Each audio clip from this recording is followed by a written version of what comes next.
kita ketika ingin mencabar teori itu, kita harus tahu teori itu sendiri. Kita sudah diajarkan dalam ilmu alam ketika kita dulu sekolah ya, di SMA itu pilih ilmu alam kan kita sudah tahu ya, yang mau fisika atau mau kalkulus dan sebagainya. Biologi itu datangnya belakangan. Setelah matematika, fisika, matematika. Jadi saya ulangi ya, untuk yang mengikuti kuliah secara online, saya sudah sampai pada penjelasan tentang bagaimana mencabar. Kita melihat dari sejarah perkembangan ilmu pengetahuan, khususnya ilmu pengetahuan alam dan hukum-hukum alam. Ya, teori-teori ilmu alam itu sangat banyak, ya, seperti ini. Ya, fisika, ilmu paling tua.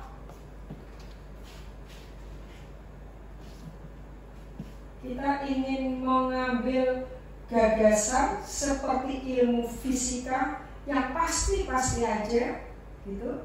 Karena dengan ilmu fisika ini kita bisa memprediksi kejadian-kejadian secara benar tepat. Ya, ini ceritanya seperti ini. Lalu bagaimana dengan ilmu sosial? Ilmu sosial mulai masuk bisa meniru cara-cara kerja ilmu fisika. Ya, ketika kita baca bukunya Charles Darwin, The Origin of Species.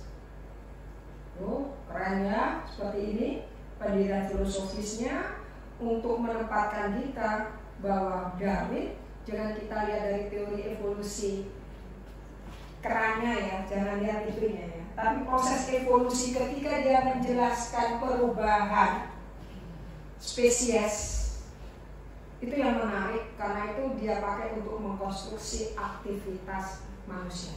Tapi dia mau mengandaikan apa lagi gitu ya, kan paling gampang kan gitu ya cara pengandaian. Nah, secara garis besar, ini tadi kan ada yang bertanya ya, tujuan sains apa? Tujuan sains, pengetahuan itu apa sih? Ada pengetahuan baru. Nah, biasanya di sini saya mencoba melihat yang lainnya. Ada sedikit kecurangan dari ilmuwan-ilmuwan akademisi dan intelektual di barat sana, di kontinental maupun di Eropa maupun di Amerika Utara. Itu ada katanya bahwa mereka selalu mengajarkan teorinya sendiri untuk mempopulerkan teorinya sendiri supaya mereka punya pengikut. Ketika saya mengajar teori sosial kontemporer, ketika kita masuk ke masa Scotland, ya, ada profesor yang bertarung melawan Talcott Parsons. Pokoknya semua teori diakritik, ya saya menyampaikan itu.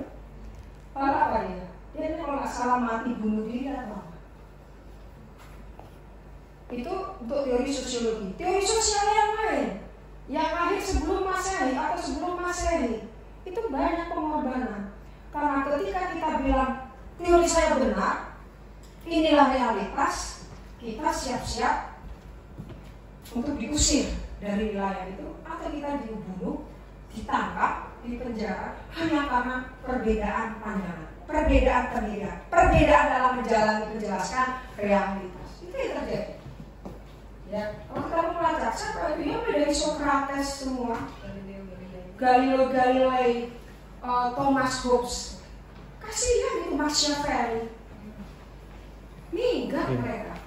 Kenapa? Karena dia menawarkan pandangan baru, perspektif baru yang tidak ada koleganya atau peer group-nya yang mendukung gitu.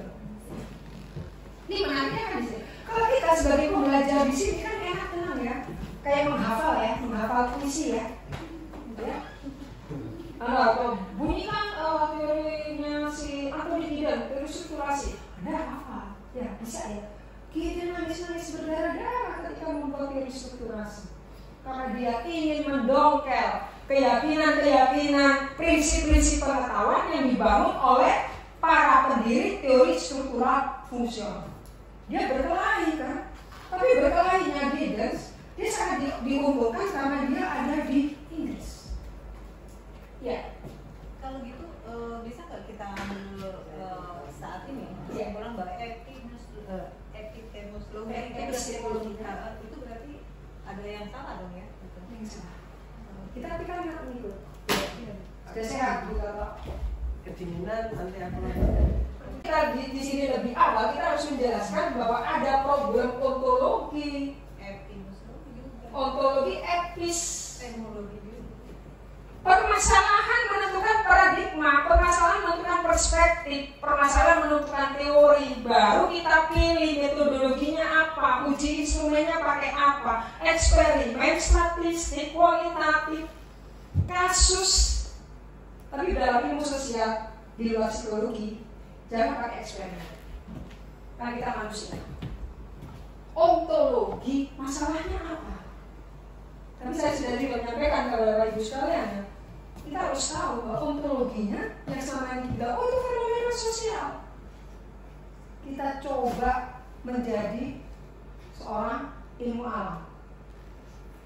Ya, kita coba sebagai penganut teorinya Isaac Newton.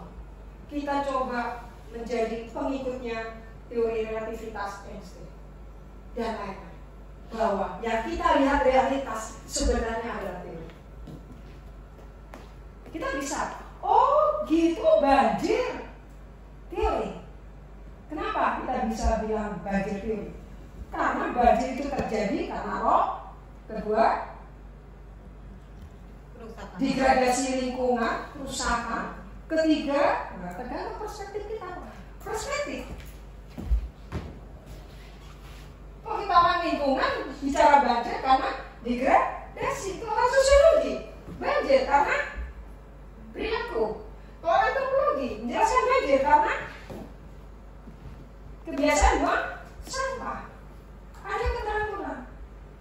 Tapi kita kan selalu salah ketika bilang fenomena sosial. Saya meneliti dari karena saya melihat fenomena, saya melihat realitas, saya melihat gejala. Itu cara baca yang salah. Saya katakan salah karena kita seolah-olah lepas dari teori yang menghantarkan kita. Kita itu belajar mengukur pakai statistik, pakai kuantitatif. Itu induknya dari positivistis Auguste Comte. Terus di situ kita potong. Terima kasih Comte Dada. Lucu loh kita. Jadi seolah-olah fenomena baru, realitas baru yang berdiri sendiri. Padahal enggak. Itu loh kasihannya Comte ya kerja.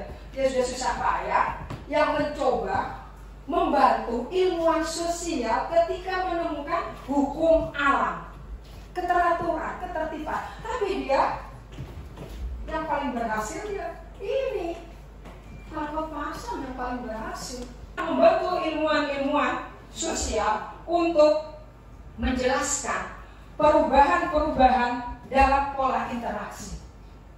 Orang tidak akan konflik, orang tidak akan konflik sosial seperti yang dibayangkan Karl Marx, seperti yang dibayangkan oleh Engels, karena di situ ada pembagian kerja. Pembagian kerja, ada diferensiasi, ada spesialisasi fungsi dan tugas. Spesialisasi fungsi dan tugas ini kemudian dikenal dengan teori solidaritas. Dari mekanis ke organis. Dari tradisional kekerabatan, perkoncoan, pertemanan berubah menjadi karena apa? Karena pengaruh modernisasi. Modernisasi, bukan konflik. Kan sama kan? Si Karl Marx sama Durkheim kan beda dikit lah. Ya. Tapi yang karena Durkheim itu intelektual, bertengger di kampus, dia berpikirnya ya ala intelektual, ala akademisi. Dia bisa berpikir karena ke situ karena apa? Karena dibantu oleh ilmuwan abad pencerahan yang bernama René Descartes. Dia mengenalkan, tak ajari yo, gitu. Sama Dilthey tadi itu. Dilthey itu yang memulaikan konsep Verstehen bersama Max Weber. Gitu kan? Jadi ya.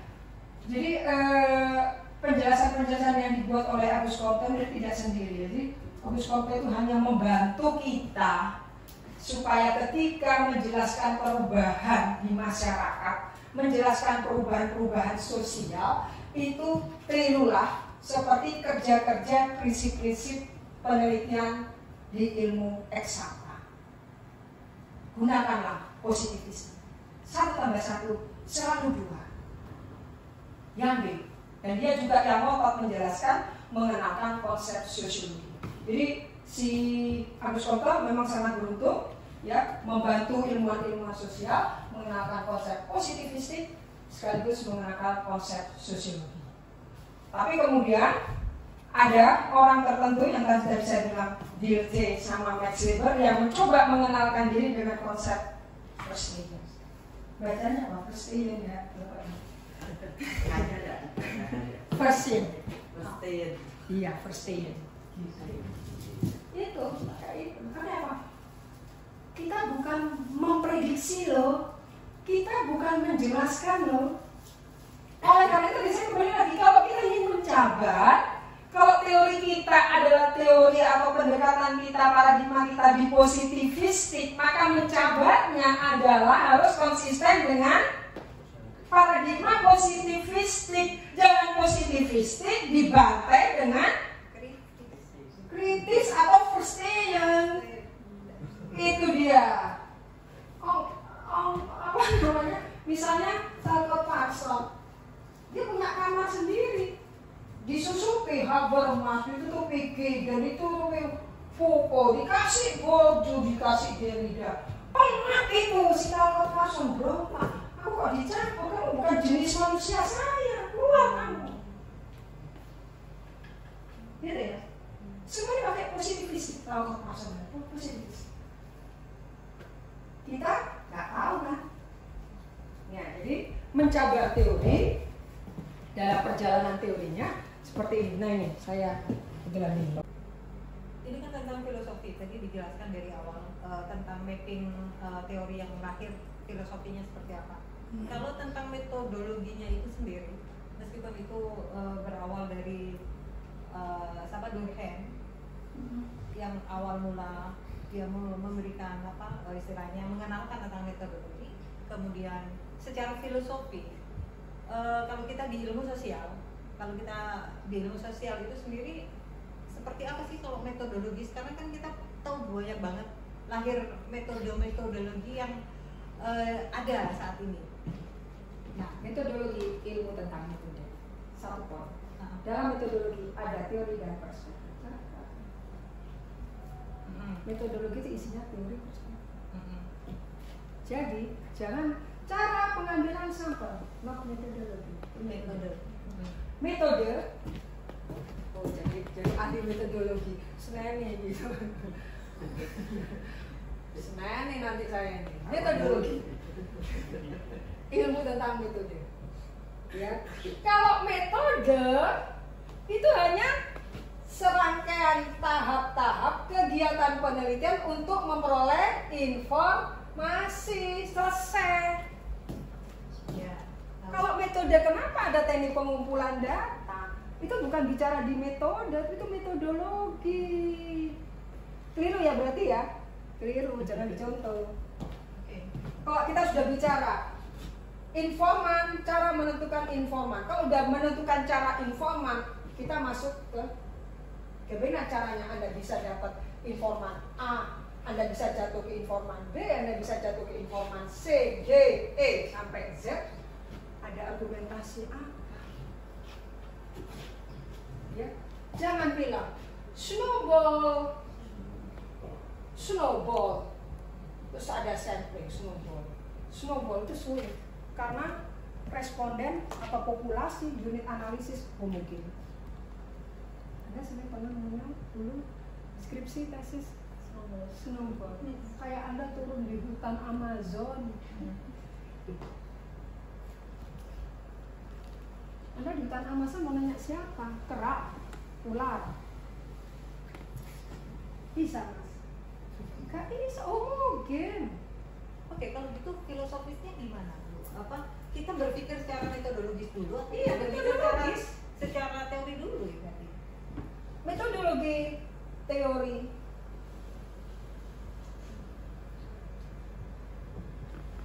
Tak kasih ya, karena saya ngajar metodologi. Tak kasih semua deh. Ideologi itu bukan motif di khusus metode, no, bukan motif kurba, korbin dan lain, bukan. Kita menulis, saya pilih topik tentang kesenjangan sosial, saya pilih tentang sosial kapital, karena sosial kapital itu menjadi masalah dalam era globalisasi. Mulai ada fenomena-fenomena yang menunjukkan kerenggangan atau rendahnya kohesi sosial. PKK ya cuma untuk gosip-gosipan, yasinan hanya untuk apa gitu ya. Ada caranya ya, caranya itu kemudian sampai di akarnya itu. Ini yang kita nggak paham. Padahal seorang dokter itu harus tahu mulai akar sampai ke cara yang paling baru gitu. Nah aku gambarkan ini ada pohon teori itu, belajarnya ya dari filosofi gitu. Nanti baru ngerti ngapain sih Comte ngomong itu, ngapain sih itu ngomong itu kan berarti kita tahu berakar. Nah ketika kita berakar dan kemudian kita tahu cara yang terbaru yang masih hijau, itulah dokter gitu. Karena cara berpikirnya benar-benar logis itu. Wes silakan Bang. Wes itu tanya di sini. Pohon teori yang iya, pohon teori. Kan kita tahunya teori, misalnya teori Michel Foucault. Ya. Kita tahunya teori tentang knowledge power, knowledge slash power. Jangan dibalik ya, power slash knowledge. Banyak yang arah bola wangi. Ngeri. Iya, karena urutannya Foucault itu, ya saya masih anggap ini nyata karena saya masih punya hari Jumat. Ya, ini misalnya, ya, kayak tadi Bu Tok sudah Foucault. Power.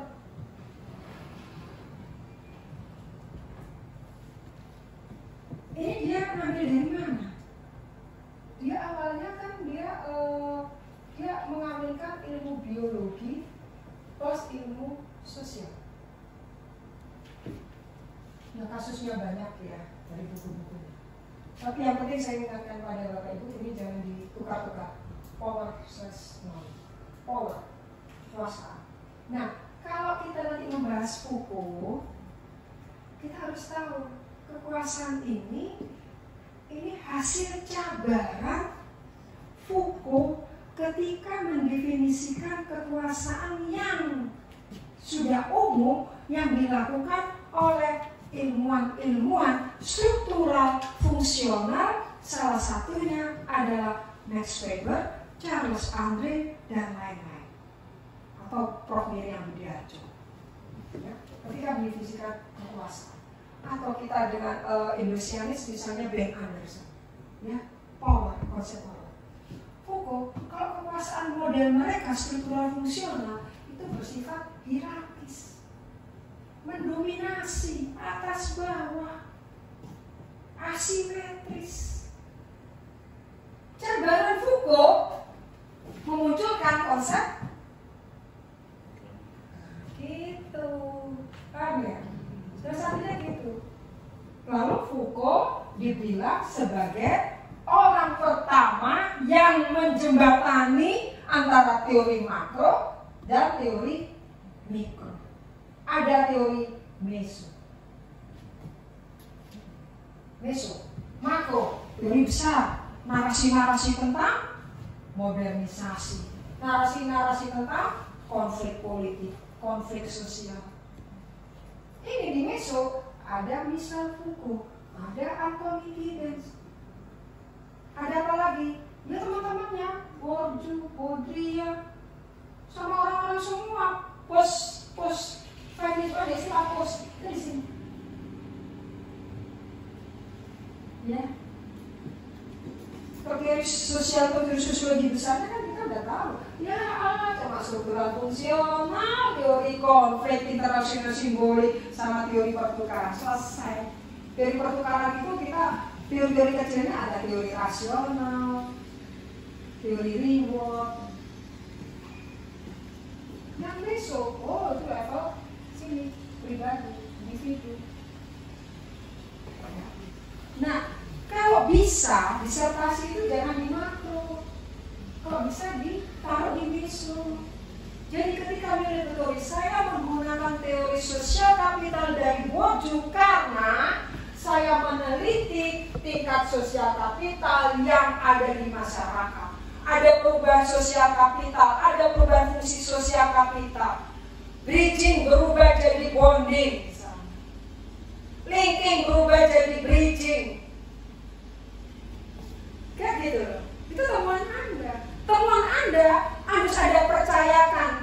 Yang ada percaya bahwa saya ini bisa begini karena saya mencabar salah satu konsep, bukan teori. Kalau teori itu sudah satu pohon. Anda mencabar, saya mencabar konsep dari Baudrillard. Saya mencabar konsep Baudrillard tentang simulacra. Saya mencabar konsep tentang Derrida. Saya mencabar konsepnya Michel Foucault. Saya mencabar konsepnya Anthony Giddens. Saya mencabar konsepnya Louis Althusser. Saya mencabar konsepnya Charles Tilly tentang tindakan kolektif. Charles Tilly bisa disini tindakan kolektif karena dia baca bukunya Max Weber. Tindakan kolektifnya Max Weber adalah respon ketika dia membaca dan membantah dari tindakan itu sendiri. Apa itu? Dia kan baca dari Durkheim. Pokoknya Durkheim sama Weber ini gap, ya. Bisa dibilang Durkheim versus Weber. Ini pendirian-pendirian yang positivistik, ini pendirian-pendirian yang non-positivistik. Next slide.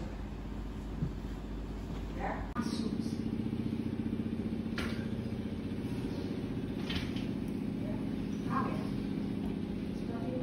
Karena kalau kita memprediksi pakai kualitatif itu ya konyol. Kalau metodologi kita, paradigma kita non positivistik, tapi kita gagah-gagahan memprediksi, nggak bisa diketawain. Ketawain daripada kita diketawain, mendingan kita ketawa bersama.